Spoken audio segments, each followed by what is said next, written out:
অবশেষে শেষ হয়ে গেল কুমিল্লা বাণিজ্য মেলা। যদিও মেলাটি হওয়ার কথা ছিল ৪৫ দিন, হয়ে গেল ৬০ দিনেরও বেশি।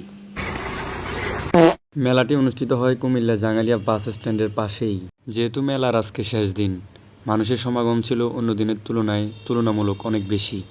সর্বপ্রথম টিকিটটা কেটে নিলাম। কাউন্টার ছাড়াও টিকিটের রয়েছিল নানান ব্যবস্থা। চারদিকে রঙিন আলোকসজ্জা, রয়েছে মুখরোচক খাবার, বাচ্চাদের খেলনা বেলুন, মহিলাদের জন্য রয়েছে নানান রকমের শাড়ি। যেহেতু আজকে শেষ দিন, কাস্টমারও রয়েছিল উপচে পড়া ভিড়।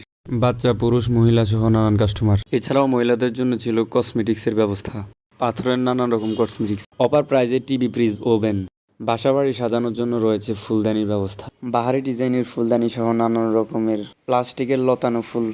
উদীয়মান উদ্যোক্তাদের জন্য রয়েছিল উদ্যোক্তা প্যাভিলিয়নের সুব্যবস্থা। আলোকিত এই টাওয়ারটি অনেক দূর থেকে দেখা যায়। রয়েছে ১২০ টাকা দামের মূল্যের পণ্য, মহিলাদের বাহারি ডিজাইনের জুতা। মেলাতে সবচেয়ে বেশি মহিলাদের কসমেটিক্সের দোকান এবং পোশাকের দোকান, তার সাথে রয়েছে কাপড়ের দোকান। সুলভ মূল্যে কেনার জন্য কাস্টমাররাও ভিড় করছে দোকানগুলোতে। কসমেটিক্সের কালেকশন ছিল চোখে পড়ার মতো। এটা পুরস্কার বিজয়ীদের নাম ঘোষণা করার মঞ্চ। রয়েছে বাচ্চাদের খেলাধুলা করার জন্য নানান রকমের রাইডের সুব্যবস্থা। বাংলাদেশের সবচেয়ে জনপ্রিয় রাইডগুলোর মধ্যে নাগরদোলা হচ্ছে অন্যতম। রয়েছে নাগরদোলার ব্যবস্থা। এছাড়াও রয়েছে আরও নানান রকমের রাইড এবং ট্রেনের ব্যবস্থা, যেখানে বিভিন্ন বয়সের মানুষজন এসে উপভোগ করে। রাইডগুলো বাচ্চাদের আনন্দ আরও অনেক গুণ বাড়িয়ে দিয়েছে।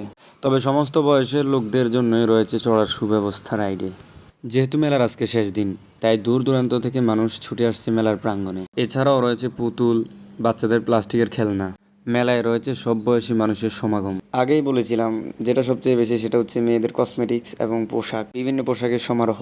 মেলার মাঝ পয়েন্টে রয়েছে একটি ট্রেন রাইড, রয়েছে মেয়েদের সবচেয়ে প্রিয় খাবার ফুচকার দোকান। এদিকেও রয়েছে অপার মূল্যে টিভি, ফ্রিজ এবং ওভেন কেনার সুব্যবস্থা। সাথেই রয়েছে পুতুল এবং ১৫০ টাকার পোশাক দোকান। রয়েছে খেলনা, পিস্তল এবং নানান রকমের ক্রোকারিজ। মানুষ সমাগম তো ছিলই। এখন চলে আসছি মেলার সবচেয়ে আকর্ষণীয় জায়গায়, নার্সারিতে।